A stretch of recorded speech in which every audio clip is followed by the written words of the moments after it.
Isang lagok para sa kamatayan. Iyan ang malupit na katotohanang sumampal sa akin sa gabi ng aking kasal. Habang duguan ng aking mga daliri sa pag-aayos ng mga bulaklak para sa ating pag-iisang dibdib, lason pala ang tanging regalo mo sa akin. Derek, inubos ko ang aking kabataan para iangat ka. Pero ang buhay ko pala ang gagawin mong pambayad sa iyong mga utang. Sa harap ng dambana, sino nga ba ang unang hihandusay? Kakayanin mo bang tingnan ang iyong biktima bago magdilim ang iyong paningin? Pagkatapos ng gabing ito, ang insurance money ang mag-aahon sa atin mula sa lahat ng utang na ito. Kaunting tiis na lang, Sabrina. Sa Macau na tayo magsisimulang muli. Ang mga salitang iyon na binigkas sa isang pabulong ngunit may determinadong tono ay tila mga palasong bumaon sa aking pandinig. Nakatayo ako sa likod ng makapal at kulay gintong kurtina ng VIP lounge sa Makati Hotel.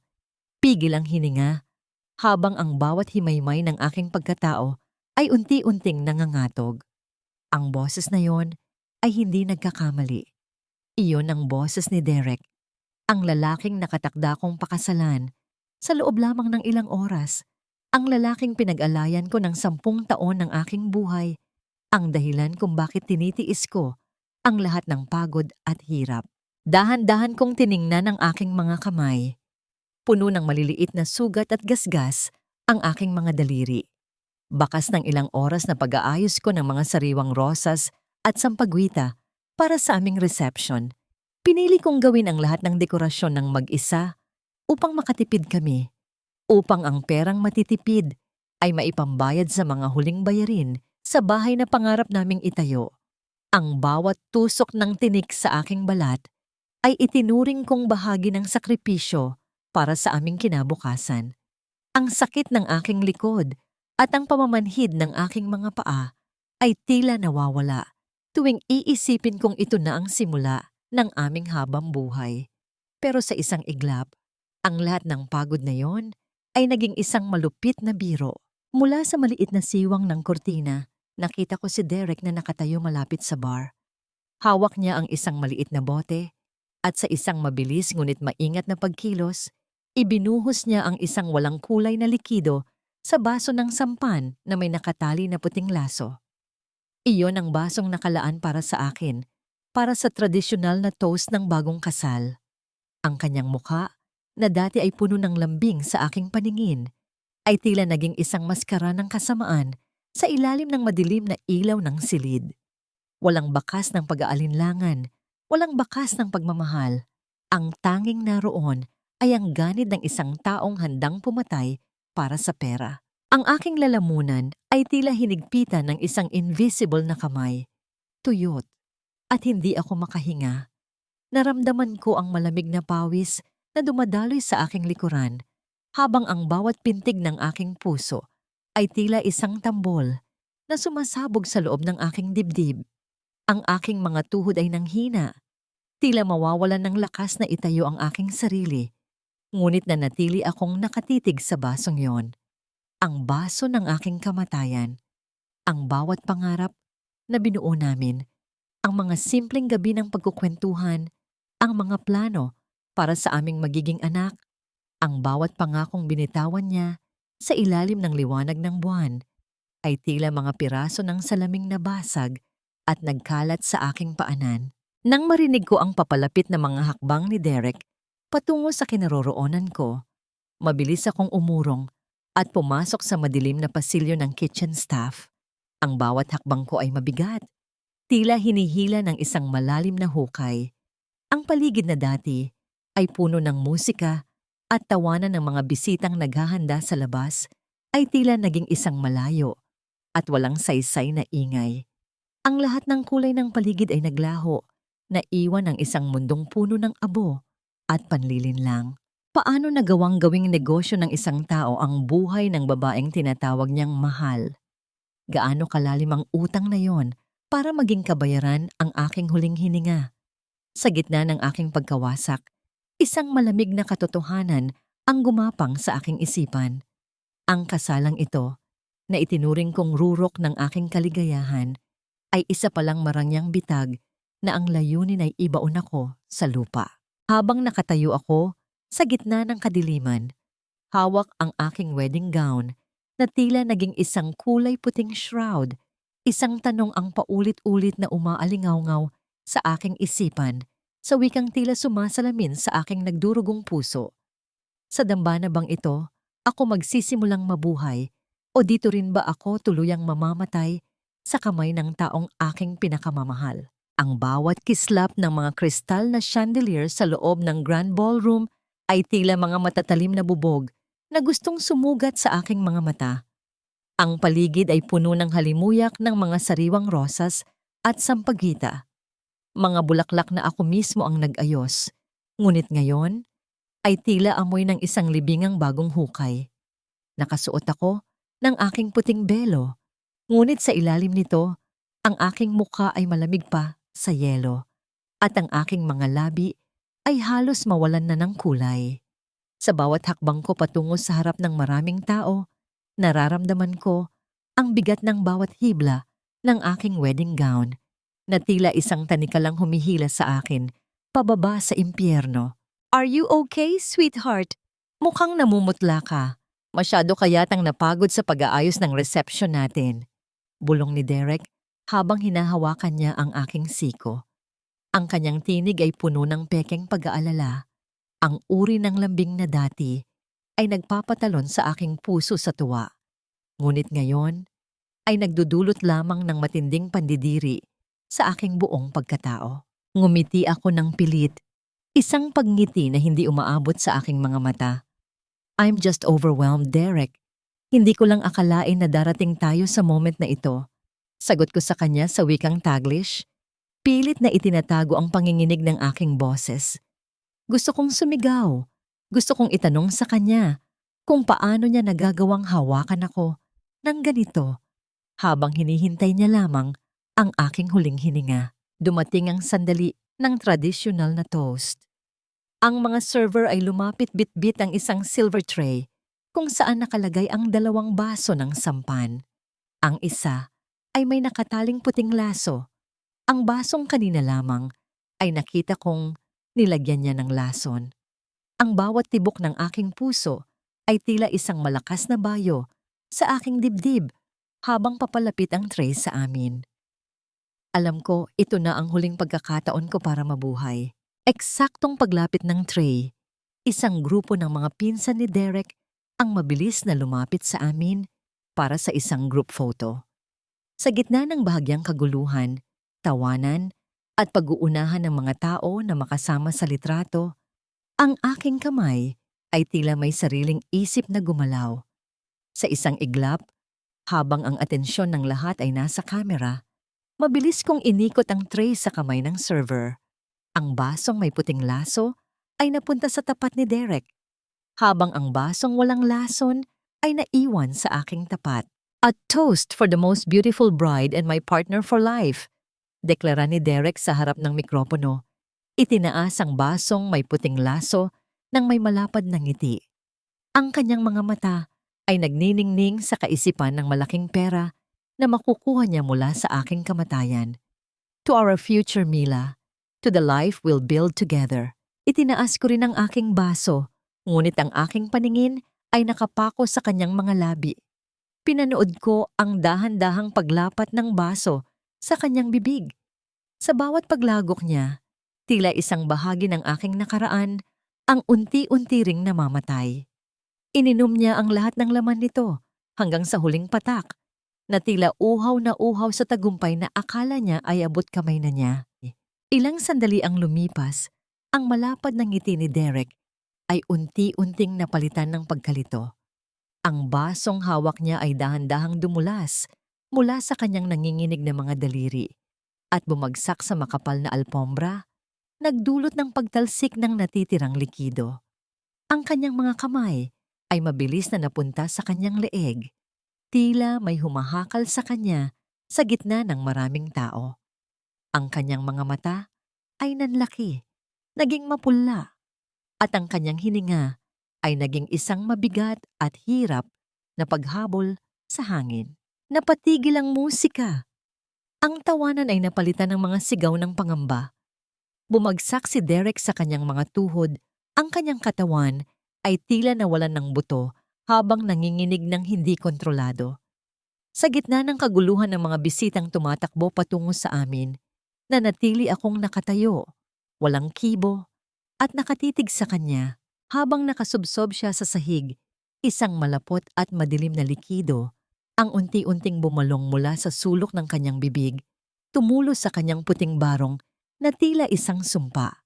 Tumingala siya sa akin, pilit na hinahanap ang aking mga mata sa gitna ng kanyang paghihirap. Ang kanyang tingin ay puno ng pagkabigla at isang tanong na hindi na niya mabigkas. Sa sandaling iyon, ang puting laso na nakatali sa basong nabasag sa kanyang tabi ay tila naging isang malupit na paalala ng kanyang sariling bitag. Mamatay tao! Nilason mo ang anak ko dahil sa kasakiman mo. Ang boses ni Doña Estrella ay tila isang matalim na hagupit na bumasag sa katahimikan ng pasilyo ng ospital. Hindi pa man humuhupa ang panginginig ng aking mga kamay mula sa malagim na eksena sa ballroom, isang malakas na sampal ang dumapo sa aking pisngi. Ang lakas ng impact ay nagdulot ng pagkahilo at naramdaman ko ang paglasa ng dugo sa loob ng aking bibig. Ang init ng kanyang palad ay tila nanunog sa aking balat, ngunit mas masakit ang bawat salitang lumalabas sa kanyang mga labi na puno ng puot. Nakatayo kami sa tapat ng intensive care unit kung saan ang malamig na liwanag ng mga fluorescent lamp ay nagpapakita ng bawat luhang dumadaloy sa aking muka. Ang bawat bisita, ang mga kamag-anak na dati ay nakangiti sa akin, ay nakatayo na ngayon sa malayo. Ang kanilang mga mata ay puno ng paghatol at bulong-bulungan. Sa paningin nila, ako ang mitya ng trahedya ng kanilang pamilya. Ang babaeng mula sa hirap na pilit umakyat sa pedestal ng mga Villanueva. At ngayon, ay pinagbibintangang nagnanais na agawin ang lahat sa pamamagitan ng karahasan. Don't you dare act like a victim, Mila. Alam nating lahat na ikaw lang ang may access sa mga baso na yon. You're a social climber who wanted a shortcut to wealth. Muling sigaw ni Doña Estrella, ang kanyang mga daliri ay nakaturo sa aking muka habang ang kanyang boses ay umaalingaw-ngaw sa bawat sulok ng ospital. Ang kanyang mga mata ay nanlilisik, walang bakas ng pag-aalala sa anak na nag-aagaw buhay sa loob, kundi puro galit para sa reputasyon ng kanilang pamilya. Anak ka lang ng isang tindera ng bulaklak sa palengke. Binigyan ka namin ng pagkakataong maging bahagi ng pamilyang ito at ganito ang isusukli mo? Gusto kong sumigaw. Gusto kong sabihin sa kanila ang katotohanan na ang kanilang mahal na si Derek ang naglagay ng lason sa basong iyon, na ang anak niyang tinitingala bilang isang matagumpay na negosyante ay isa palang desperadong sugarol na handang pumatay ng sariling asawa para sa insurance money. Ngunit ang aking dila ay tila napipi ng matinding pagod at takot. Ang aking puso ay tila isang ibon na nakakulong sa isang madilim na hawla, pilit na kumakawag ngunit walang lakas na lumipad.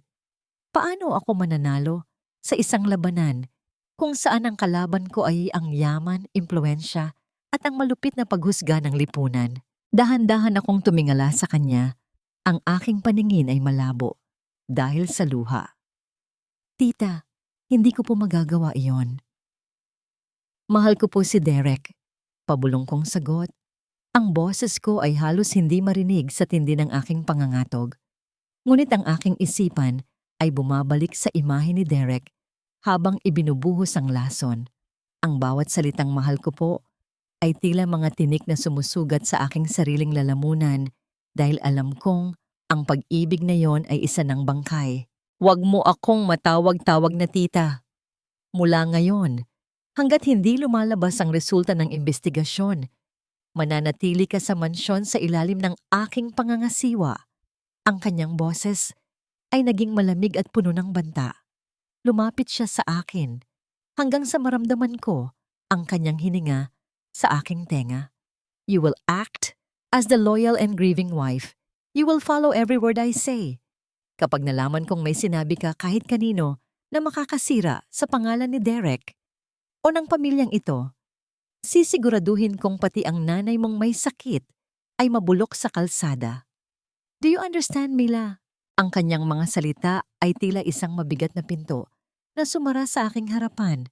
Kinukulong ako sa isang mundong puno ng kasinungalingan at panganib. Ang mansyon na dati ay itinuring kong pangarap na tahanan ay naging isang madilim na kulungan ng mga buwitre na handang tukaing buhay ang aking pagkatao. Habang pinapanood ko ang paggalaw ng mga doktor sa loob ng ICU, naramdaman ko ang isang matinding lamig na gumagapang sa aking kalamnan. Isang katotohanan ang nanatiling nakabaon sa aking dibdib. Ako ay papasok sa lungga ng mga kaaway, hindi bilang isang reyna, kundi bilang isang bihag na kailangang lumaban para sa sariling buhay at katotohanan.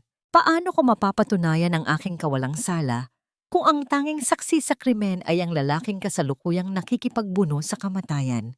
Ang bawat sulok ng mansyong Villanueva ay tila mga matang nagmamanman, malamig at mapanghusga.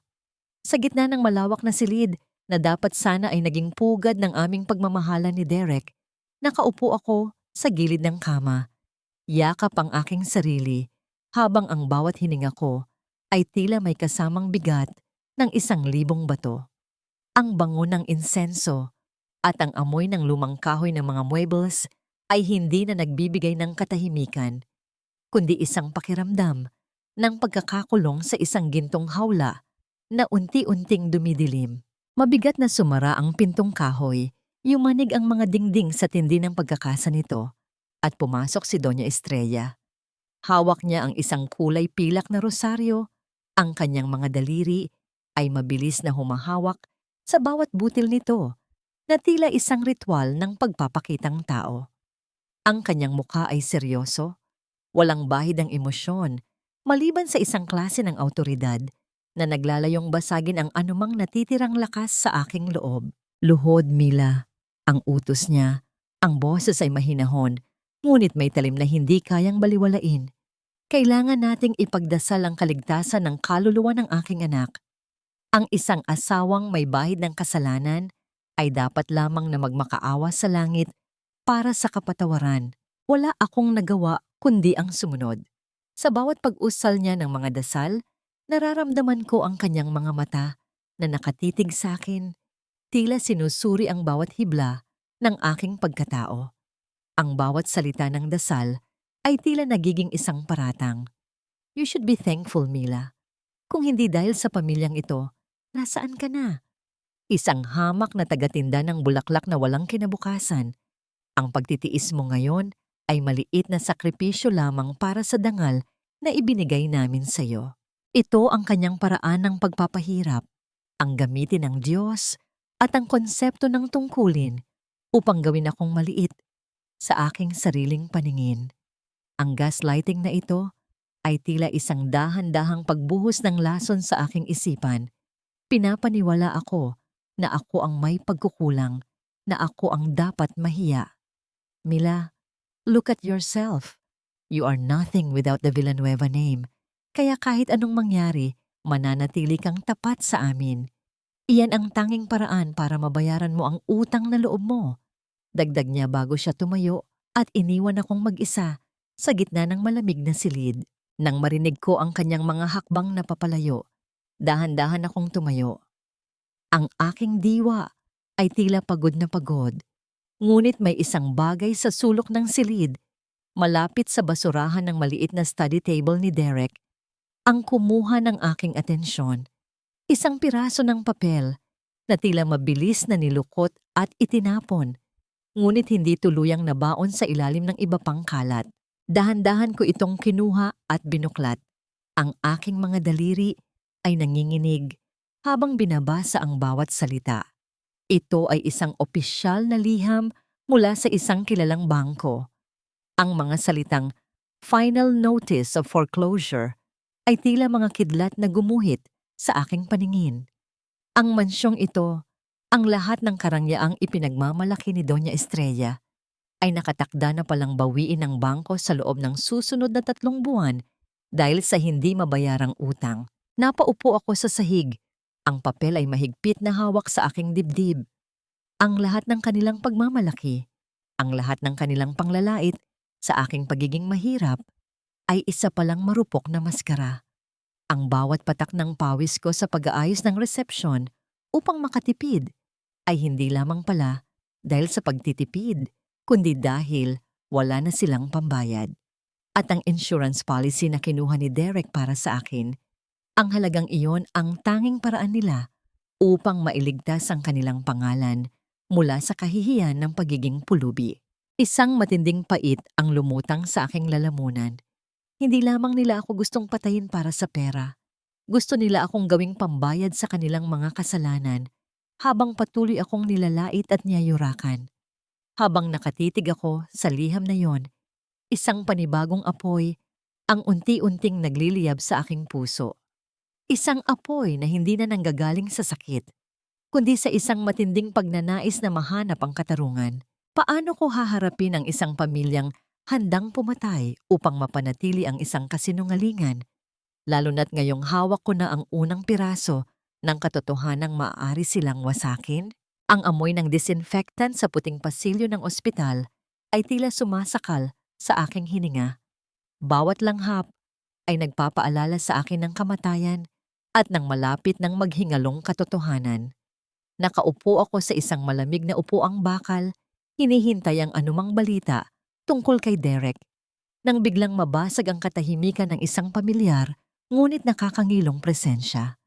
Ang bawat pagtama ng matutulis na takong sa makintab na sahig ay tila isang ritmikong pag-atake sa aking pandinig. Papalapit ng papalapit hanggang sa bumalot sa paligid ang isang matapang at marangyang pabango na hindi kailanman magiging pag-aari ng isang tulad kong galing sa hirap. Look at you, Mila. Mula sa puting bilo, ngayon ay parang isang lantang bulaklak ka na sa gitna ng basurahan. Ang boses na yon ay puno ng uyam at kawalan ng galang. Nang tumingala ako, bumungad sa akin ang mukha ni Sabrina Cortez. Ang kanyang mga labi ay pinahiran ng matingkad na pulang lipstick na tila dugo. At ang kanyang mga mata ay walang bakas ng lungkot para sa lalaking nasa loob ng ICU. Sa halip, ang kanyang presensya ay tila isang deklarasyon ng digmaan sa gitna ng aking pagdadalamhati. Anong ginagawa mo rito, Sabrina? Wala kang karapatang lumapit kay Derek? Pilit kong pinatatag ang aking boses kahit nararamdaman ko ang panginginig ng aking mga daliri sa ilalim ng aking mga hita. Ang bawat salita niya ay tila isang karayom na tumutusok sa aking nagdurugong puso. Isang mapang-uyam na tawa ang kumawala sa kanyang mga labi. Isang tunog na tila kumakahid sa aking kaluluwa. Karapatan? Mila, let's be real. Alam nating dalawa na ikaw lang ang asawa sa papel. Ang tagapag-alaga na kailangan niya para magmukhang matino sa harap ng mga investors. Pero ako ang kailangan niya sa kama, sa Macau, at sa bawat pangarap niyang hindi ka kasama. Lumapit siya sa akin. Ang kanyang muka ay ilang pulgada na lang mula sa akin. Do you really think Derek loves you? You were just a safety net, Mila. Isang sacrificial lamb para sa insurance policy na magliligtas sa aming dalawa. Naramdaman ko ang paglamig ng aking buong katawan. Ang bawat himaymay ng aking laman ay tila naging yelo. Ang kumpirmasyon mula sa bibig ng kanyang kabit ay mas masakit pa kaysa sa mismong lason na iniwan ni Derek sa baso. Hindi sapat na patayin nila ako. Gusto rin nilang ipamukha sa akin na ang 10 taon kong katapatan ay walang halaga, kundi isang piraso ng basahan na gagamitin pampunas sa kanilang mga utang. Tumalikod si Sabrina at naglakad patungo sa isang sulok ng pasilyo, malapit sa opisina ng mga doktor kung saan naghihintay si Doña Estrella. Dahan-dahan akong tumayo. Ang aking mga hakbang ay tila walang tunog sa ibabaw ng alpombra at nagtago sa likod ng isang malaking haligi. Ang aking puso ay tila isang tambol na nagbabadyang sumabog Habang pinakikinggan ang kanilang pabulong na pag-uusap, kailangan nating mapapirma ang mga claim documents habang hindi pa siya nagigising. The insurance company is asking for more verification, Estrella. Boses iyon ni Sabrina na ngayon ay wala ng halong katarayan kundi purong kasakiman. Alam ko, I will handle Mila. She's weak, she's emotional. Pipirma siya kung sasabihin kong para iyon sa pambayad sa hospital bills ni Derek. Sagot ni Doña Estrella, ang boses ay kasing lamig ng hangin sa loob ng morgue. Kapag nakuha na natin ang 10 milyong piso, maaari na nating lisanin ang mansyong yon bago pa ito tuluyang hatakin ng bangko. At si Mila, hahayaan nating ang batas ang tumapos sa kanya sa kasong paglalason sa sarili niyang asawa. Napasandal ako sa pader. Ang aking mga kamay ay mabilis na tinakpan ang aking bibig upang pigilan ang isang malakas na hikbi na gustong kumawala. Ang bawat salita nila ay tila isang hatol ng bitay. Ang biyena na tinuring kong ina at ang babaeng nagnakaw ng aking asawa ay kasalukuyang nagluluto ng aking libingan habang ang lalaking mitya ng lahat ay nakahiga sa pagitan ng buhay at kamatayan. Sa sandaling iyon, ang huling hibla ng aking pagiging marupok ay tuluyan ng naputol. Ang katahimikan ng pasilyo ay tila naging isang malalim na hukay na humihigop sa aking katinuan. Kung ang tanging paraan para mabuhay ay ang maging kasing talas ng kanilang mga kutsilyo, handa na ba akong maging halimaw sa mata ng mga taong itinuring kong mundo? Pirma mo na lang ang kulang, Mila. Isipin mo, ito ang tanging paraan para mabayaran natin ang lahat ng gastusin sa ospital at mailigtas ang buhay ni Derek. Ang boses ni Doña Estrella ay puno ng mapagkunwaring pagsamo. Ngunit ang kanyang mga mata ay nakatitig sa akin na tila isang maninila na naghihintay sa kanyang biktima. Inilapag niya sa aking harapan ang ilang piraso ng dokumento sa ibabaw ng antigong mesa sa study room. Ang bawat pahina ay tila may dalang kakaibang lamig at ang mga letrang nakalimbag doon ay tila mga aninong gustong sumakal sa akin. Nakatayo siya sa aking likuran. Ang kanyang mga kamay ay dahan-dahang pumatong sa aking mga balikat. Ang kanyang haplos ay hindi nagbibigay ng kalinga. Sa halip, nararamdaman ko ang bawat daliri niya na tila mga tanikalang unti-unting humihigpit. You are his wife, Mila. Ito ang tungkulin mo. Huwag mong hayaang mamatay ang dangal ng mga Villanueva dahil lamang sa pag-aalinlangan mo. Dagdag pa niya, ang boses ay naging mas matigas, isang utos na binalot sa balat ng pakiusap. Tiningnan ko ang panulat na nakalagay sa tabi ng mga papel. Ang dulo nito ay kumikinang sa ilalim ng liwanag ng lampara, tila isang matalim na karayom na handang tumusok. Alam ko ang katotohanan sa likod ng mga dokumentong ito. Hindi ito para sa pagpapagamot kay Derek. Ito ang dokumentong magpapatunay na ako ay sumasang-ayon sa paglilipat ng lahat ng benepisyo ng insurance sa ilalim ng pangalan ni Derek at ng kanyang ina. Kapag pinirmahan ko ito, ibinibigay ko na rin ang aking sariling hatol, ang aking buhay na pinalitan ng halagang 10 milyong piso. I need more time to read this, tita. Pabulong kong sagot. Ang aking lalamunan ay tuyot na tila lupang hindi nadilig ng ulan sa mahabang panahon. Ang aking puso ay bumibilis ang pintig, isang babala na nagmumula sa kaibuturan ng aking pagkatao. Time? Wala na tayong oras, Mila. Every second counts. Ang boses ni Doña Estrella ay biglang tumaas. Ang kanyang maskara ng kabaitan ay unti-unting nagkakabitak-bitak. Pirmahan mo na yan, bago pa kita kaladkarin palabas ng mansyong ito, nang walang kahit na anong saplot. Sa gitna ng tensyong tila puputok na. Isang marahang pagkatok, ang bumasag sa mabigat na hangin ng silid. Ang malapad na pintong kahoy ay dahan-dahang bumukas, lumikha ng isang mahabang guhit ng liwanag sa sahig. Isang lalaking nakasuot ng barong at may dalang leather na portfolio ang pumasok. Ang kanyang tindig ay matuwid at ang kanyang mga mata ay nagtataglay ng isang klase ng talino na tila nakakakita sa likod ng bawat kasinungalingan. Magandang gabi, Doña Estrella. I'm sorry to interrupt, but as the insurance firm's legal representative, I need to personally witness the signing of any major documents related to the policy. Ang boses ng lalaki ay baritono at kalmado. Napatigil si Doña Estrella, ang kanyang mga kamay ay mabilis na bumitaw sa aking balikat. Joaquin, what are you doing here this late? We can handle this privately. Anya. Pilit na ibinabalik ang kanyang poise, kahit bakas ang pagkagulat sa kanyang mukha. Si Attorney Joaquin Ramos, isang lumang kaibigan mula sa aking kabataan, ang tanging tao na nakakaalam ng aking pinagmulan bago ako naging asawa ng isang Villanueva. Hindi ko akalain na, sa gitna ng aking pagkakalunod, ay siya ang magiging salbabida na ipapadala ng tadhana. Lumapit siya sa amin. Ang kanyang mga hakbang ay tila may dalang awtoridad na nagpatahimik sa silid.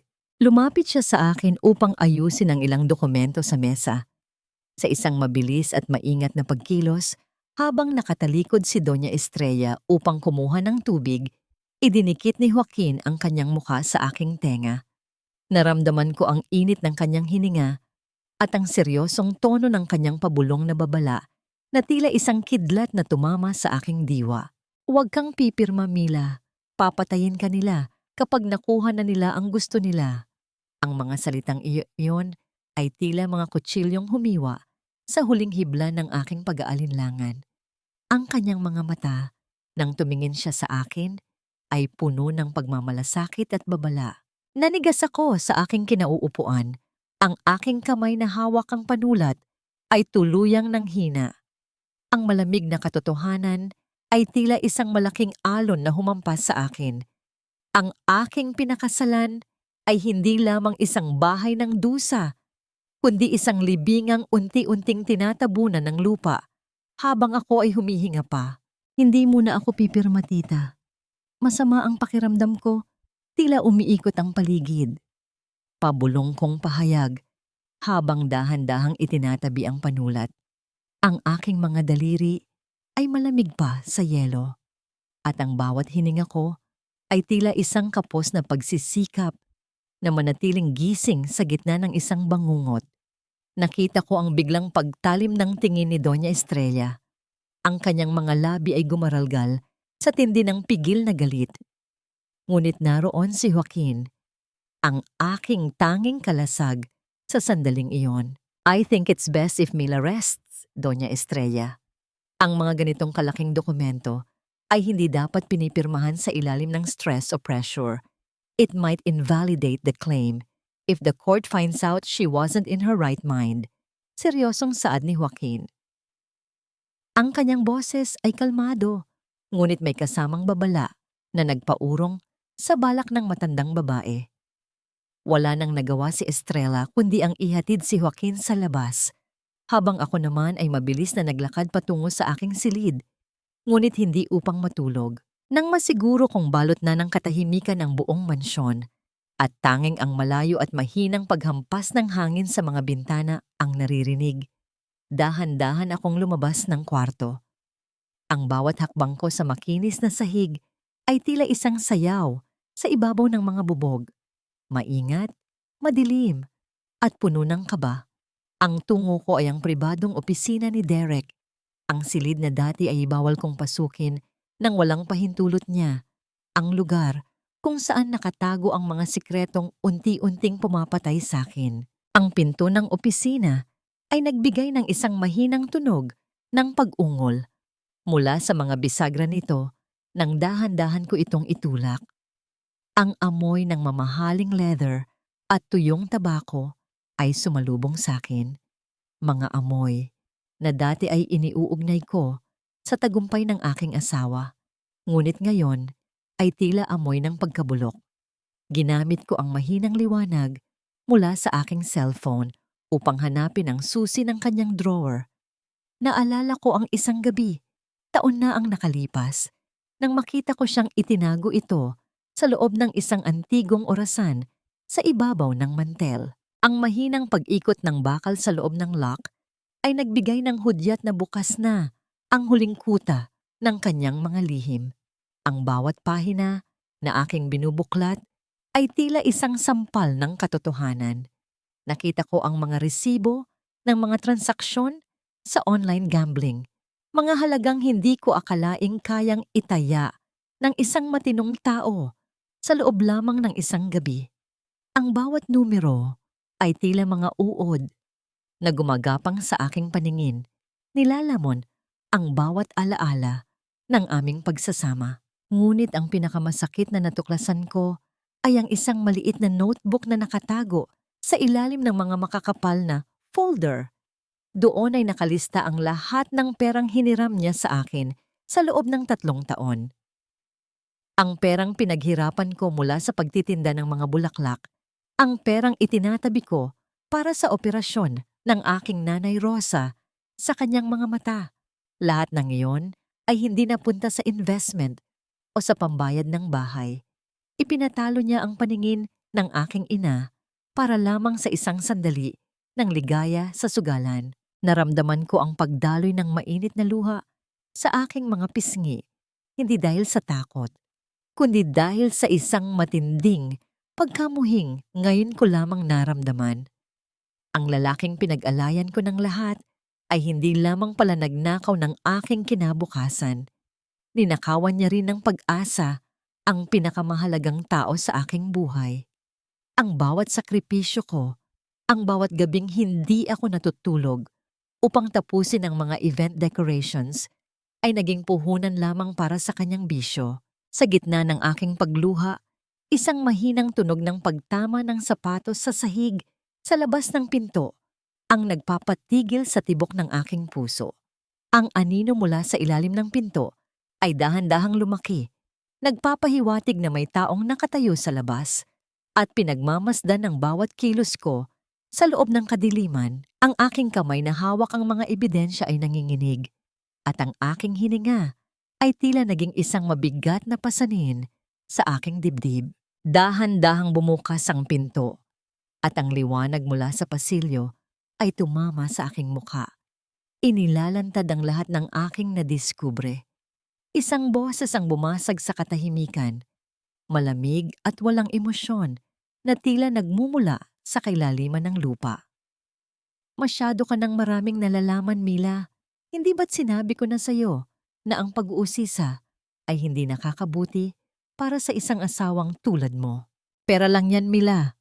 Ang pangalan ng mga Villanueva ang mas mahalaga kaysa sa kahit anong halaga na kinuha ni Derek sa'yo. Ang boses ni Doña Estrella ay kasing lamig ng marmol na sahig ng mansyon habang dahan-dahan siyang pumasok sa silid. Ang anino niya ay tila isang malaking ibon na nagbabadya ng panganib. Nilalamon ang anumang liwanag na natitira sa aking kinalalagyan. Nanginginig ang aking mga kamay habang hawak ang mga dokumento ng sugal ni Derek. Pera lang? Ang boses ko ay nagsusumigaw sa sakit. Bawat pantig ay tila isang piraso ng basag na salamin sa aking lalamunan. Tita, pambayad iyon sa operasyon ng nanay ko. 1 taon ko yung pinag-ipunan, bawat sentimo ay galing sa pawis ko. Pinatalo lang yon ni Derek sa loob ng isang gabi. Isang mapang-uyam ng ngiti ang sumilay sa mga labi ng matandang babae. Lumapit siya sa akin at sa isang mabilis na pagkilos ay hinablot ang mga papel mula sa aking kamay. Utang na loob mo sa amin ang lahat, Mila. Mula nang pumasok ka sa bahay na ito, ang lahat ng pag-aari mo ay pag-aari na rin ng pamilyang ito. Isipin mo na lang na iyon ang naging contribution mo para hindi kami tuluyang lumubog sa kahihiyan. Pagkatapos ay marahas niyang itinulak ang aking balikat, dahilan upang mapaupo ako sa sahig, habang ang mga dokumento ay dahan-dahang lumipad at kumalat sa aking paanan, gaya ng mga tuyong dahon. Hindi ko na kaya ang bigat. Kailangan kong huminga. Lumabas ako ng mansyon nang hindi nagsasalita, tila isang aninong tumakas mula sa impyerno. Ang tungo ko ay ang maliit at barong-barong na bahay namin sa dulo ng pasilyo ng palengke.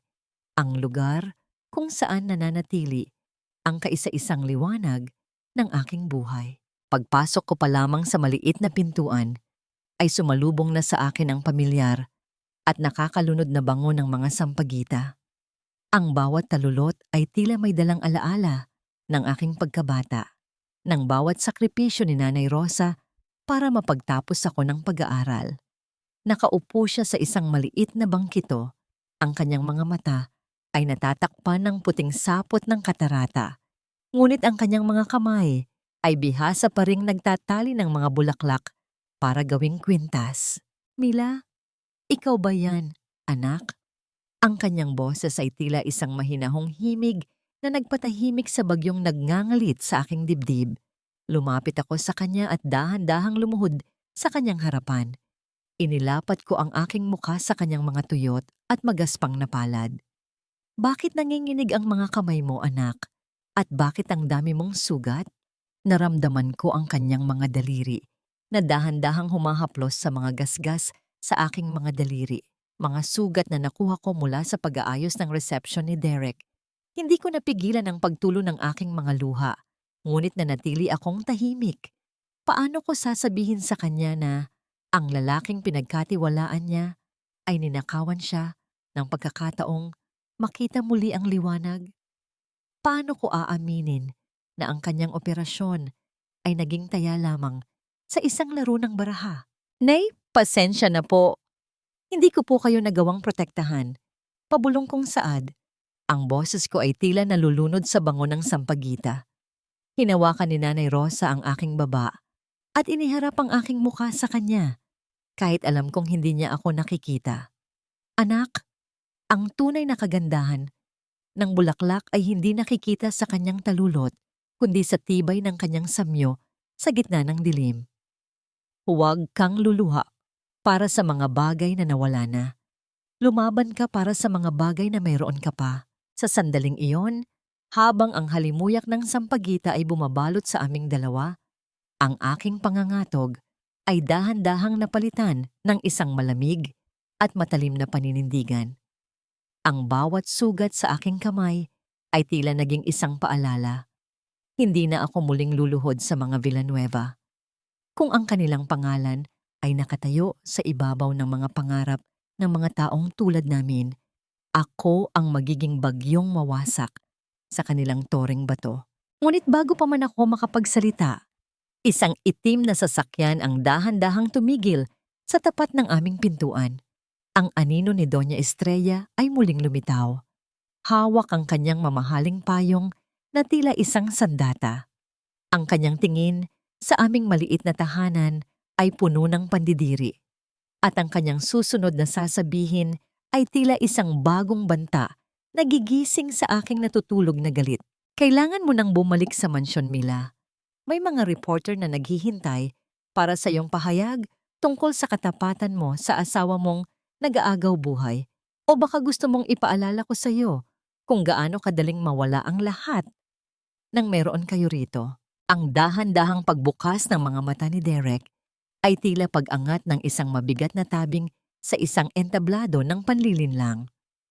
Sa loob ng puting silid ng ospital, kung saan ang tanging naririnig ay ang rhythmic at mekanikal na tunog ng makinang nagbabantay sa kanyang paghinga, ang bawat segundo ay tila naging isang taon ng paghihintay.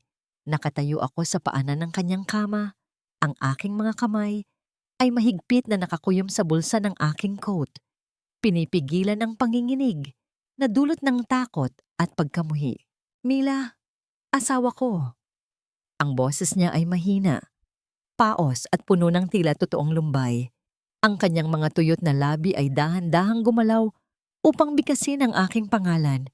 Isang tunog na dati ay musika sa aking pandinig, ngunit ngayon ay tila gasgas na plaka na nagdudulot ng kilabot. Inabot niya ang kanyang nanginginig na kamay patungo sa akin.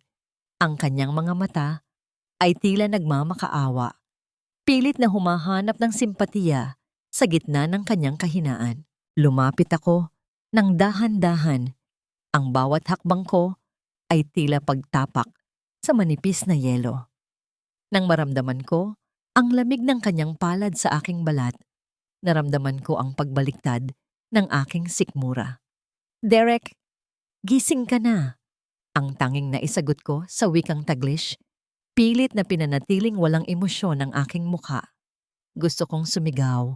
Gusto kong itanong kung bakit hanggang ngayon ay nagagawa niya pa ring magsuot ng maskara ng isang biktima. Anong nangyari? Ang huling natatandaan ko lang ay ang toast natin. At pagkatapos ay nagdilim na ang lahat. Anya, ang kanyang boses ay nanginginig sa tila tunay na pagkalito.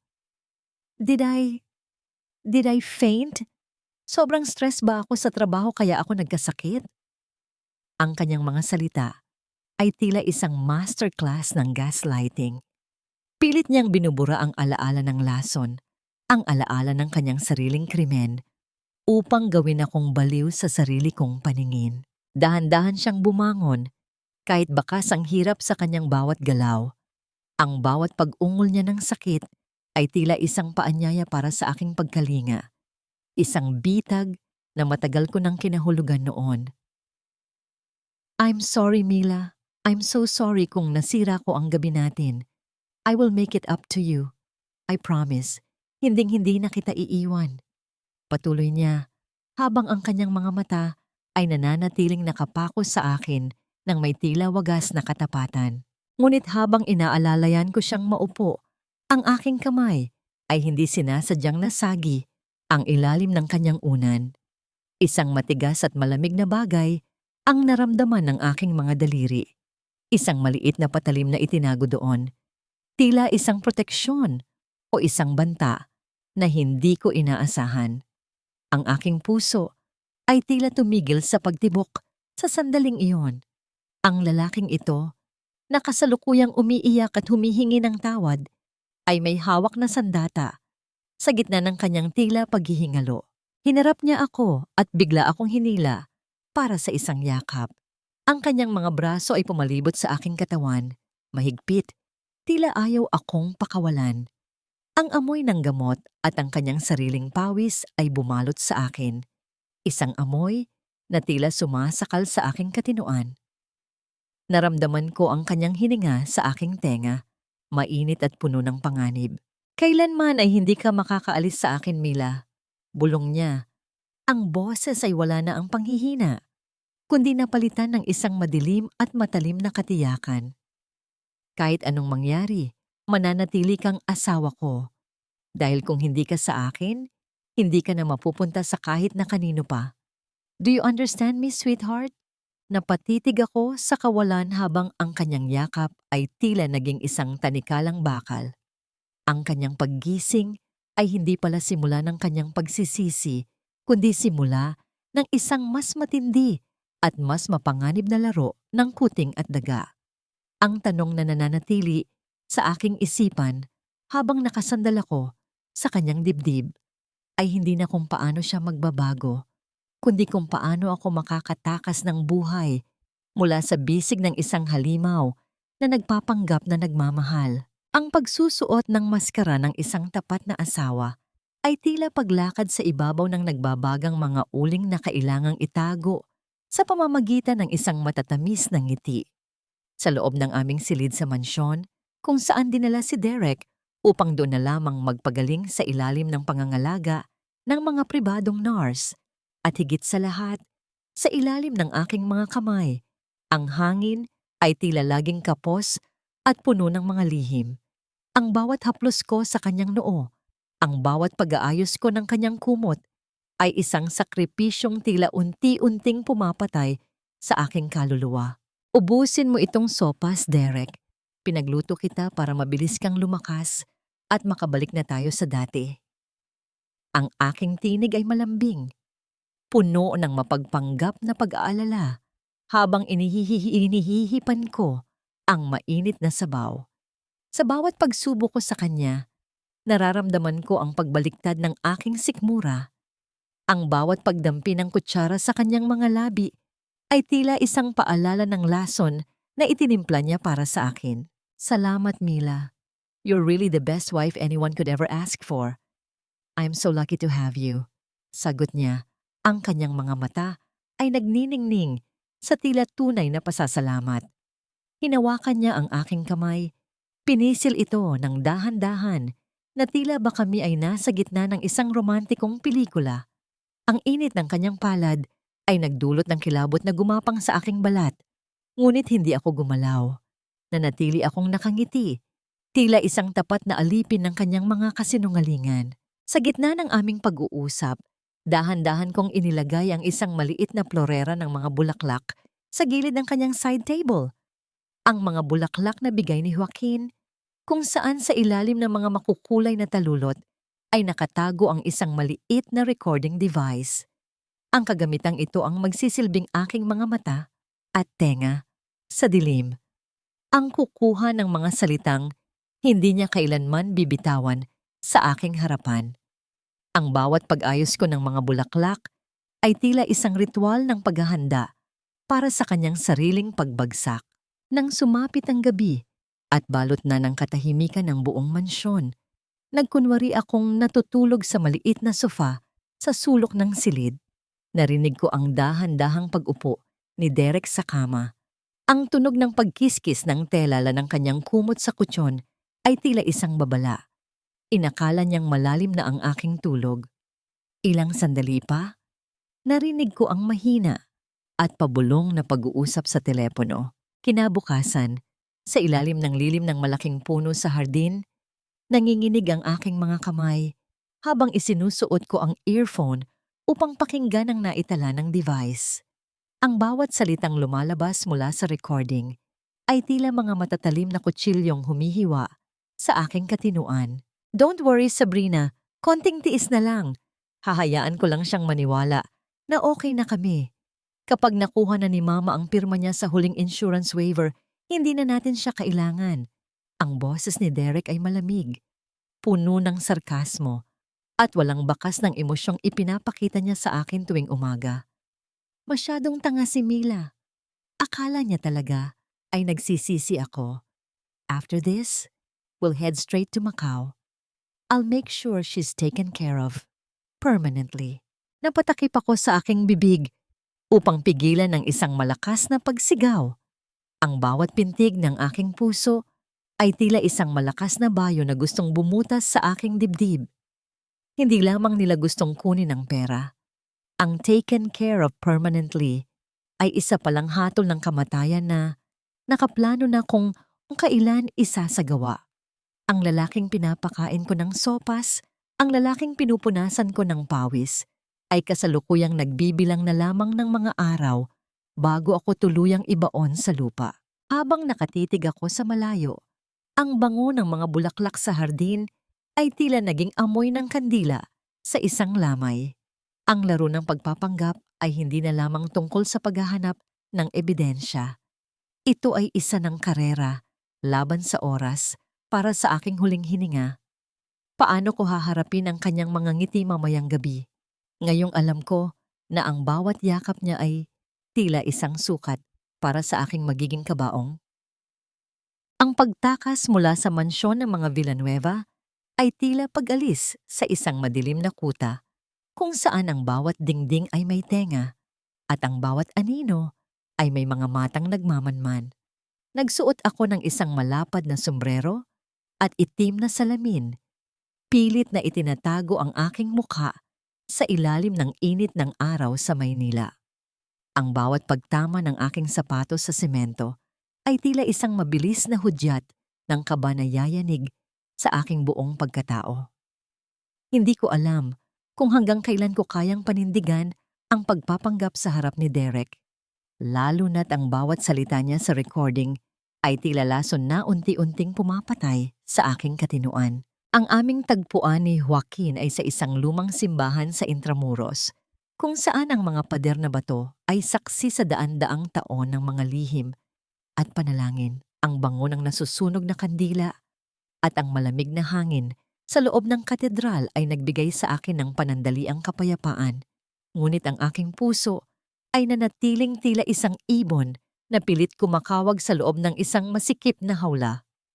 Sa isang madilim na sulok, malapit sa estatwa ng isang nagdadalamhating birhen, nakita ko ang pamilyar na tindig ni Joaquin. Mila, salamat at nakarating ka ng ligtas. pabulong niyang saad sa wikang Taglish. Ang kanyang mga mata ay puno ng matinding pag-aalala. I've been reviewing the documents you found. It's worse than we thought. Hindi lang utang sa sugal ang problema ni Derek. He's been using the company funds for money laundering. At ang insurance policy mo ang gagamitin nilang pantakip sa mga butas na iniwan niya. Naramdaman ko ang paghina ng aking mga tuhod.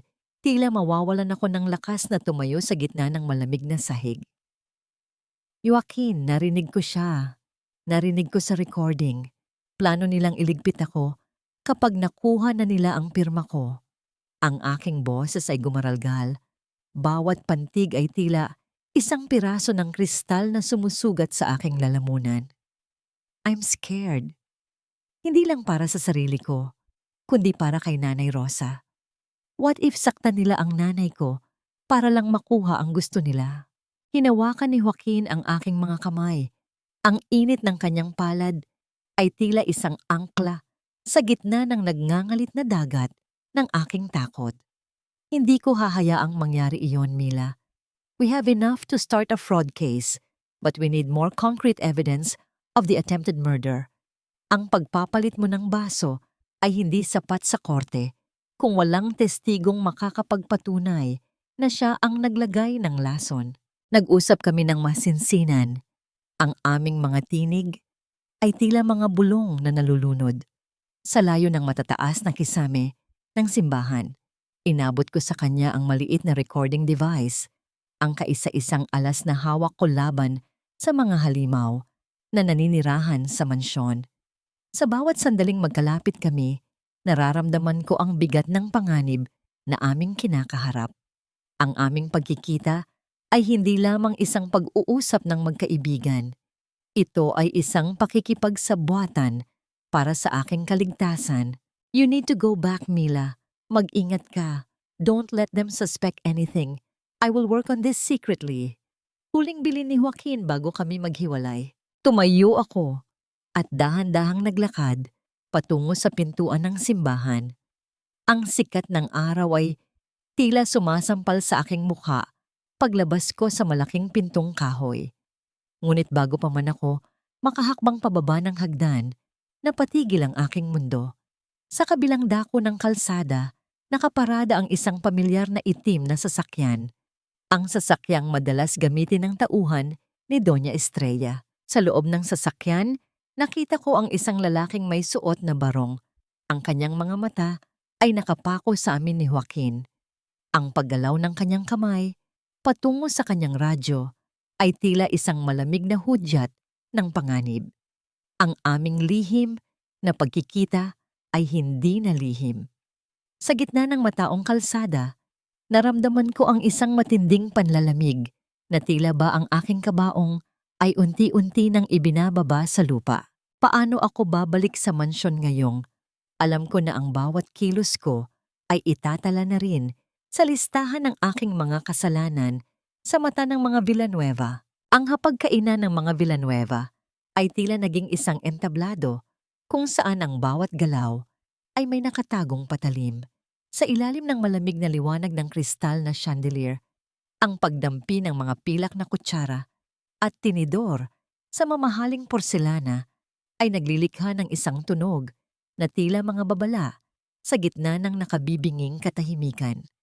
Ang bango ng nilutong kare-kare at inihaw na lapu-lapu ay hindi nakapagbigay ng gana sa akin. Sa halip, ang bawat amoy ng pagkain ay tila nagpapaalala sa akin ng huling hapunan ng isang taong bibitayin. You look so beautiful tonight, Mila. Ang kulay ng damit mo ay bumabagay sa iyong kutis, wika ni Derek habang dahan-dahang hinihiwa ang kanyang pagkain. Ang kanyang boses ay puno ng asukal. Ang uri ng lambing na dati ay nagpapalunod sa akin sa saya. Ngunit ngayon ay nagdudulot lamang ng panlalamig sa aking mga kalamnan. Tumingin siya sa akin nang may tila wagas na pagmamahal, ngunit sa likod ng kanyang mga mata, alam kong binibilang na niya ang bawat segundo bago ang aking paglalaho. Thank you, Derek. Masaya ako na bumabalik na ang lakas mo. Pilit kong sagot sa wikang Taglish, hindi iniiwas ang aking tingin. Nararamdaman ko ang matalim na titig ni Doña Estrella mula sa kabisera ng mesa. Alam kong alam nila ang tungkol sa pagkikita namin ni Joaquin sa simbahan. Alam kong ang bawat ngiti nila ay isang paraan ng paggisa sa akin sa sarili kong mantika. Mila, anak, singit ni Doña Estrella. Ang kanyang boses ay mahinahon ngunit may awtoridad na tila isang hudyat ng digmaan. Derek and I have been talking.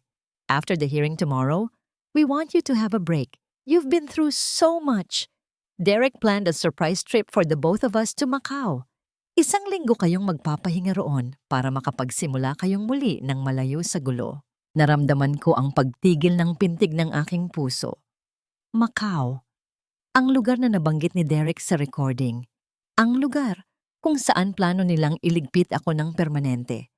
Ang aking mga kamay sa ilalim ng mesa ay mahigpit na nakakuyom. Ang aking mga kuko ay bumaon sa aking palad hanggang sa makaramdam ako ng hapdi. Ngunit nanatili akong kalmado sa labas. Ito na ang bitag. Ito na ang sandaling hinihintay nila upang tuluyan akong burahin sa mundo. Macau? That sounds wonderful, Derek. I really need that. Ang aking boses ay hindi nanginig. Isang himalang hindi ko akalain na magagawa ko sa gitna ng matinding takot. Pero bago tayo umalis, gusto ko sanang magkaroon tayo ng isang espesyal na pagdiriwang dito sa bahay. Isang pasasalamat dahil binigyan ka ng pangalawang pagkakataon ng langit. Tumayo ako ng dahan-dahan. Ang bawat hibla ng aking pananamit ay tila sumasabay sa bigat ng aking nararamdaman. Naglakad ako patungo sa side buffet table kung saan nakahanda ang mga inumin. Ang aking mga hakbang ay tila walang tunog sa ibabaw ng makapal na alpombra. Ngunit ang bawat segundo ng aking paglalakad ay tila isang mahabang paglalakbay sa gitna ng kadiliman. Dahan-dahan kong inilabas mula sa likod ng isang malaking florera ang isang baso ng sampan. Ang basong yon ay hindi ordinaryo. Nakatali sa manipis na katawan nito ang isang puting laso. Ang eksaktong baso na dapat sana ay kumitil sa aking buhay sa gabi ng aming kasal. Inilapag ko ito ng maingat sa tapat ni Derek. Ang pagtama ng kristal sa kahoy ng mesa ay nagdulot ng isang matinis na tunog na tila bumasag sa lahat ng kasinungalingan sa loob ng silid. Napatigil si Derek sa kanyang pagkain. Ang kanyang mukha ay biglang nawalan ng kulay. Tila lahat ng dugo sa kanyang katawan ay bumaba sa kanyang mga paa. Ang kanyang mga mata ay nanlaki habang nakatitig sa puting laso. Ang kanyang nanginginig na kamay ay binitawan ng tinidor na lumikha ng isang maingay na pagbagsak sa porselana. Maging si Doña Estrella ay napatayo. Ang kanyang hawak na baso ng tubig ay tila malapit ng mabitawan dahil sa gulat. Mila, what is this? Pautal na tanong ni Derek. Ang kanyang boses ay naging isang mahinang bulong ng pangamba. Tumingin ako sa kanila ng diretso. Ang aking mga mata ay wala ng bahid ng takot, kundi purong apoy ng katarungan. Isang toast para sa ating paglalakbay, Derek. Isang toast para sa lahat ng mga sikretong itinago natin sa ilalim ng puting laso na ito. Bakit ka nanginginig, sweetheart? Hindi ba't ito ang paborito mong baso? Ang baso ng sampan na may puting laso ay nananatiling nakatayo sa gitna ng mesa, tila isang maliit na monumentong nagpapaalala sa isang krimeng hindi natuloy. Ang bawat kislap ng kristal sa ilalim ng ilaw ay tila nanunuya kay Derek, na ngayon ay hindi na makatingin ng diretso. Ang katahimikan sa loob ng silid ay naging kasing bigat ng isang selyadong kabaong, kung saan ang tanging naririnig ay ang mabilis at kapos na hininga ni Doña Estrella. Mila, anong klaseng biro ito? You're being hysterical. Masyado ka ng praning dahil sa nangyari sa kasal nyo. Ang boses ni Doña Estrella ay gumaralgal, pilit na ibinabalik ang kanyang mapagmataas na awtoridad kahit nanginginig ang kanyang mga kamay. Sinubukan niyang abutin ang baso upang itabi ito, ngunit mas mabilis ang aking kamay. Hinawakan ko ang kanyang pulso ng mahigpit, isang pagkilos na hindi ko kailanman nagawa sa loob ng maraming taon ng aking pagpapakumbaba. Hindi ito biro, tita. Ito ang katotohanang pilit ninyong ibinabaon sa ilalim ng inyong mga mamahaling alpombra. Tumingin ako ng diretso sa kanyang mga mata. Ang aking tinig ay wala ng bahid ng takot. Alam ko ang lahat. Ang mga utang sa sugal, ang foreclosure ng mansyong ito, at ang insurance policy na dapat sana ay magiging pambayad nyo sa lahat ng inyong kasalanan gamit ang buhay ko. Napaupo si Derek, ang kanyang mukha ay tila isang bangkay na binuhay muli. Mila, let's talk about this privately. Huwag nating palakihin ang gulo. We can fix this. Bulong niya sa wikang Taglish. Ang boses ay puno ng desperasyon. I love you, you know that. Gagawin ko ang lahat para maging okay tayo ulit. Isang mapait na tawa ang kumawala sa aking mga labi. Love? Ang pag-ibig ba para sa'yo ay ang pagtitipid sa operasyon ng nanay ko para lang may pantaya ka sa Macau? Ang pag-ibig ba ay ang pagpapanood sa akin habang dahan-dahang iniinom ang laso na ikaw mismo ang naglagay?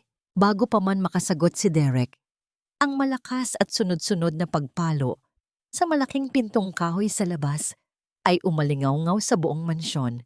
Ang bawat bagsak ng bakal sa kahoy ay tila mga hudyat ng pagbagsak ng kanilang toreng bato. Pumasok ang mga lalaking nakasuot ng barong at may dalang mga opisyal na dokumento. Kasunod si Joaquin na may dalang seryosong mukha. Doña Estrella Villanueva, we are from the bank's legal department and the sheriff's office. We are here to serve the final notice of eviction. Ang mansyong ito ay ganap na nang kinuha ng bangko.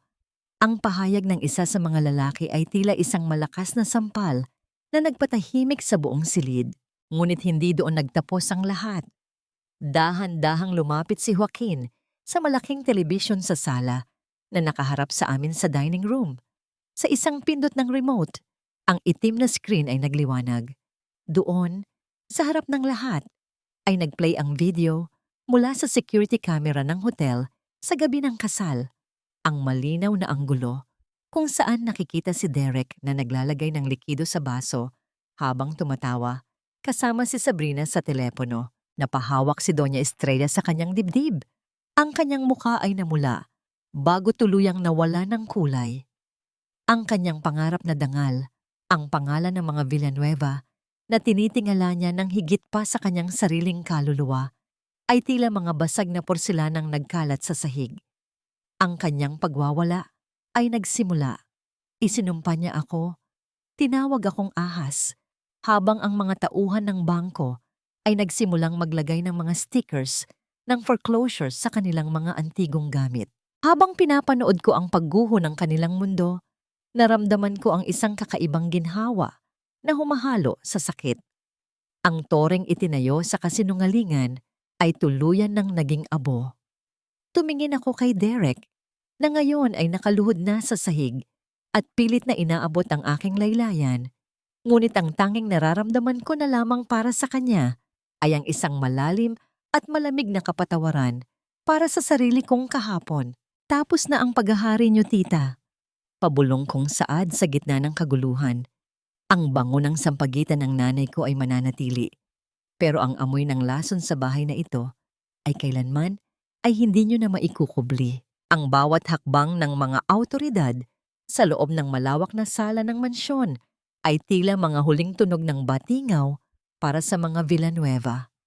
Ang mga asul at pulang liwanag mula sa labas ay dahan-dahang sumisilip sa malalaking bintana, naglilikha ng mga aninong tila sumasayaw sa gitna ng kaguluhan. Wala na ang marangyang musika. Ang tanging naririnig ay ang mabibigat na yabag ng mga sapatos at ang mahina, ngunit determinadong pagbasa ng warrant of arrest para kay Derek. Mila, please, sabihin mo sa kanila na hindi totoo yan. Mahal kita, hindi ko magagawa iyon. Ang sigaw ni Derek ay puno ng desperasyon habang pilit siyang hinihila ng 2 pulis patungo sa pintuan. Ang kanyang dating maayos na barong ay gusot-gusot na at ang kanyang buhok ay nakakalat sa kanyang noo, isang larawan ng isang haring nawalan ng trono sa loob lamang ng isang gabi. Lumuhod siya sa harap ko. Ang kanyang mga kamay ay nakataas, na tila nagmamakaawa, habang ang mga luhang dumadaloy sa kanyang pisngi ay tila mga pekeng kristal sa aking paningin. Hindi ako kumikibo. Nakatayo lamang ako sa tabi ni Joaquin. Ang aking mga kamay ay nakakuyom sa aking gilid. Sa gitna ng kanyang pagmamakaawa, isang pamilyar na boses ang bumasag sa kanyang mga salita. Ang pagpasok ni Sabrina sa eksena ay tila huling pako sa kanyang kabaong. Ang babaeng naging katuwang niya sa lahat ng kanyang plano ay nakatayo na ngayon sa tabi ng mga pulis. Ang kanyang mukha ay walang bakas ng pagmamahal, kundi purong takot para sa kanyang sariling kaligtasan. He forced me, Mila. Si Derek ang nagplano ng lahat. Siya ang nagmakaawa sa akin na tulungan siyang makuha ang insurance money dahil baon na siya sa utang sa Macau. Ang sigaw ni Sabrina sa wikang Taglish. Ang bawat salita niya ay tila isang lason na ibinabalik niya kay Derek. I was just a victim too. I have recordings of him saying he'll get rid of you. Ang pagtataksil ni Sabrina ay tila isang matalim na kutsilyo na dumaan sa dibdib ni Derek. Ang lalaking akala niya ay kasama niya sa tagumpay, ang siya palang maglulubog sa kanya sa kailaliman ng bilangguan. Nakita ko ang pagbabago sa mukha ni Derek. Mula sa pagmamakaawa, ang kanyang mga mata ay nanlisik at napuno ng puot. Ang kanyang tunay na pagkatao, ang halimaw na itinatago niya sa likod ng mga matatamis na salita, ay tuluyan ng lumabas. You're all going down with me! Sigaw ni Derek habang pilit siyang isinasakay sa patrol car. Ang tunog ng bakal ng posas na naglalapat sa kanyang mga pulso ay tila huling tuldok sa mahabang kabanata ng kanyang mga panloloko. Ang bawat pagtama ng bakal ay nagbibigay ng isang matinis na tunog na tila nagpapahiwatig na wala na siyang kawala. Tumingin ako kay Doña Estrella na ngayon ay nakaupo sa sahig ng kanyang dating mansyon. Yakap ang isang antigong vase na tila iyon na lamang ang natitirang bahagi ng kanyang dangal. Ang kanyang mga mata ay tulala. Tila hindi matanggap na ang lahat ng kanyang ipinagmalaki, ang pangalan, ang yaman, ang kapangyarihan, ay naging abo sa loob ng isang iglap. Ang kanyang pagiging donya ay naglaho kasabay ng paghila sa kanila palabas ng kanilang gintong hawla. Dahan-dahang lumapit si Joaquin sa akin at ipinatong ang kanyang kamay sa aking balikat. Ang init ng kanyang palad ay nagbigay sa akin ng lakas na huminga ng malalim sa unang pagkakataon matapos ang mahabang panahon. Pinanood ko ang pag-alis ng mga sasakyan, ang mga pulang liwanag na unti-unting naglalaho sa dilim ng gabi. Hinarap ko si Derek. Sa huling pagkakataon bago sumara ang pintuan ng sasakyan, ang aking tinig ay malamig, matatag, at puno ng isang klase ng katarungang hindi nabibili ng kahit anong insurance money. Hindi mo ako nawala sa gabi ng ating kasal, Derek. Nawala mo ako sa sandaling ituring mong presyo, ang aking huling hininga. Ang katarungan ay hindi lason, kundi ang gamot na magpapalaya sa akin mula sa iyo. Isang taon ang mabilis na lumipas, tila isang mahabang paglalakbay mula sa madilim na gabi patungo sa isang maliwanag na bukang liwayway. Sa tabing dagat ng Batangas, kung saan ang kulay rosas na langit ay dahan-dahang humahalik sa asul na karagatan sa oras ng paglubog ng araw, ang hangin ay hindi na nagdadala ng amoy ng lason at panlilinlang. Sa halip, ang bawat hininga ko ay puno ng alat ng dagat at ng matamis na samyo ng mga sariwang bulaklak na nakakalat sa paligid. Nakatayo ako sa gitna ng isang simpleng altar na gawa sa mga puting kawayan at telang katsa na dahan-dahang tinatangay ng simoy ng hangin. Wala itong marangyang kristal o mga gintong palamuti na tulad ng sa mansyon ng mga Villanueva. Ang bawat detalye rito ay bunga ng katapatan at pagsisikap ng aking bagong kumpanya, ang bagong simula. Ang kasalang ito ay inihandog ko ng libre para sa isang batang magkasintahan na kapwa nagtatrabaho sa palengke. Mga taong tulad ko noon na may pangarap ngunit walang sapat na kakayahan. Miss Mila, thank you so much po. Hindi ko akalain na magiging ganito kaganda ang kasal namin, kahit simple lang. Ang boses ng batang bride ay puno ng pasasalamat habang inaayos ko ang kanyang belo. Sa kanyang mga mata, nakikita ko ang aking dating sarili, puno ng pag-asa. Ngunit sa pagkakataong ito, sinisiguro kong ang kanyang simula ay itinatayo sa ibabaw ng katotohanan. You deserve this, Iha. Ang mahalaga ay ang katapatan ninyo sa isa't isa. Everything else is just a background. Sagot ko ng may ngiti. Ang aking tinig ay mas matatag at puno ng kapayapaan na kailanman ay hindi ko naramdaman noong ako ang nasa kanyang kinalalagyan.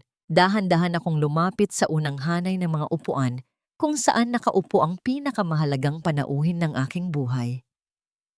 Si Nanay Rosa ay nakasuot ng isang simpleng Filipiniana at sa likod ng kanyang mga mata na dati ay nababalot ng puting katarata ay naroon na ngayon ang isang malinaw na ningning.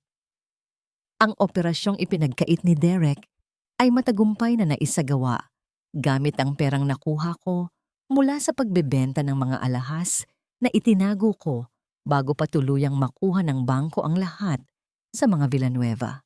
Anak, ang ganda ng paligid. Ang ganda ng kulay ng langit. Pabulong na saad ni Nanay Rosa habang mahigpit na hinahawakan ng aking kamay.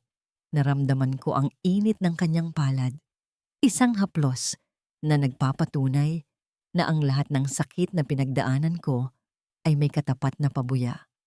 Ang makita ang aking ina na muling nakakakita sa liwanag ng mundo ang aking pinakamalaking tagumpay. Sa di kalayuan, nakita ko si Joaquin na naglalakad patungo sa amin. Hindi na siya nakasuot ng barong ng isang abogado. Sa halip, suot niya ang isang simpleng puting polo at tipikal na ngiting nagbibigay sa akin ng kapanatagan. Wala kaming kailangang sabihin. Sapat na ang sulyap na nagpapahiwatig na sa kabila ng lahat ng gulo. May mga taong mananatili sa tabi mo ng walang hinihinging kapalit. Habang nagsisimulang maglakad ang bride patungo sa dambana, ang tunog ng mga alon na dahan-dahang humahampas sa pampang ay tila isang palakpak mula sa kalikasan. Tumingala ako sa malawak na kalangitan at dahan-dahang hinawakan ang aking leeg, kung saan wala na ang mamahaling kwintas na ibinigay ni Derek, kundi ang isang maliit na krus na pilak na bigay ng aking ina. Ang mga Villanueva ay bahagi na lamang ng isang madilim na gunita. Si Derek na nasa loob ng malamig na rehas at si Doña Estrella na kasalukuyang nakatira sa isang maliit na paupahang bahay, malayo sa karangyang dati niyang sinasamba. Hindi ko sila kinamumuhian.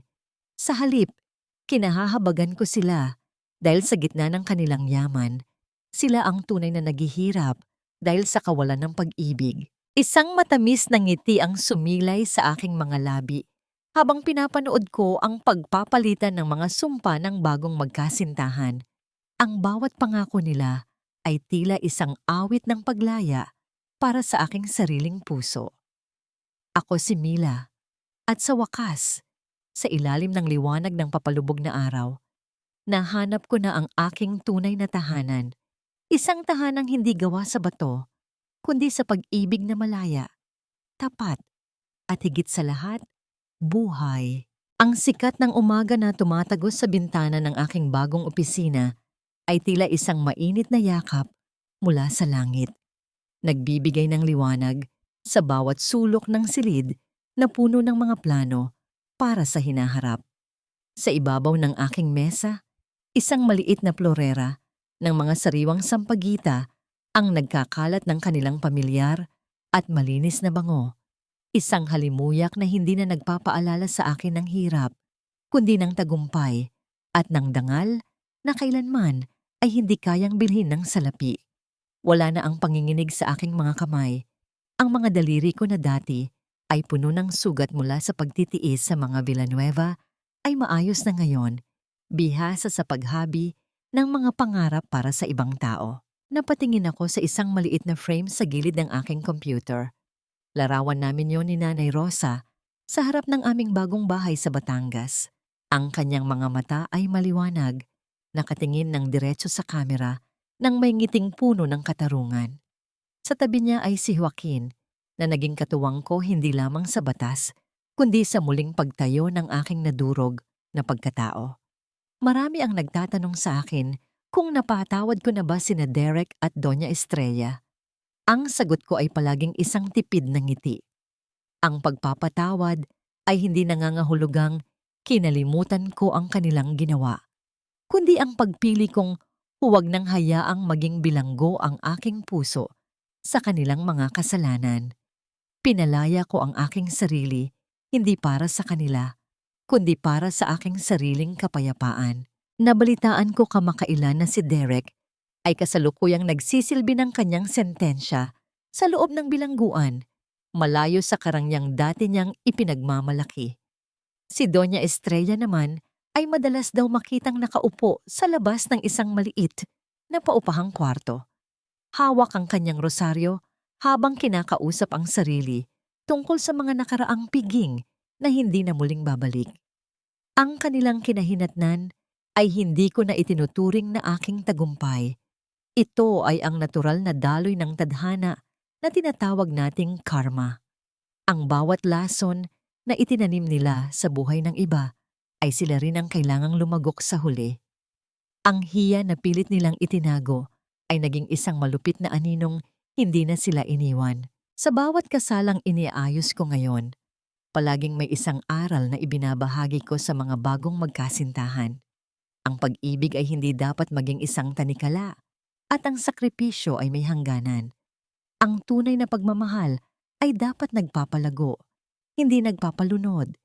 Natutunan ko na ang boses ng ating intuition ay ang bulong ng ating kaluluwa upang tayo ay protektahan.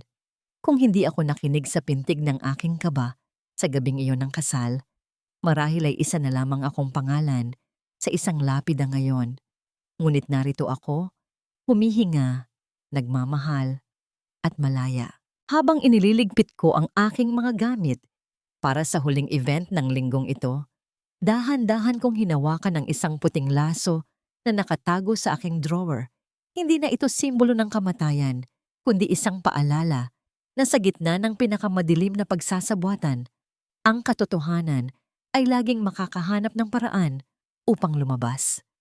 Ang bawat patak ng ulan sa labas ay tila isang basbas ng paglilinis sa aking nakaraan. Ang aking kwento ay hindi lamang tungkol sa isang lason sa baso, kundi tungkol sa isang babaeng nahanap ang kanyang lakas sa gitna ng kanyang kahinaan. Sa dulo ng lahat, nahanap ko na ang tunay na kahulugan ng kaligayahan. Hindi ito matatagpuan sa yaman ng isang mansyon o sa ningning ng mga hiyas, kundi sa isang payapang gabi kasama ang iyong pamilya, sa isang malinaw na paningin ng iyong ina, at sa isang pusong malaya mula sa anumang pait. Ang samyo ng sampagita ay mananatili sa aking paligid. Bitbit ang pangako ng isang bukas na puno ng pag-asa at walang hanggang pasasalamat.